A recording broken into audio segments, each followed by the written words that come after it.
Welcome. In this video I will show you how to boost your mobile network strength on a VIVO X300 Pro smartphone.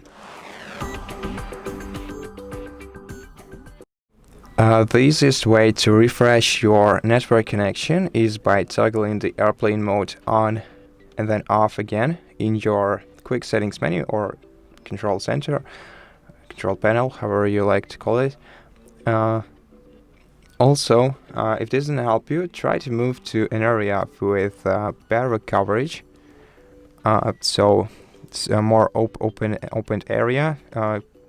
Maybe move a little bit higher to a higher spot, especially if you're out of the city.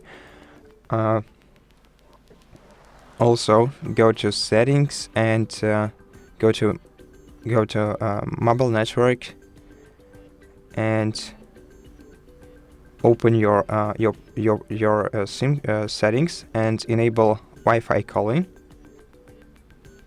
So switch this option on and see if this helps you.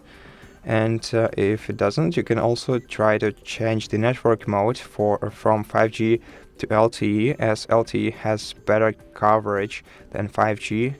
So maybe this is the problem.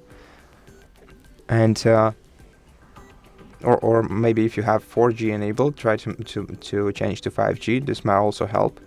And if none of this helps you, then you can contact your carrier to check for any outages on their side. And I hope that this video helped you, and if it did, please consider subscribing to our channel, leave us a like and a comment below, and I'll see you in the next one.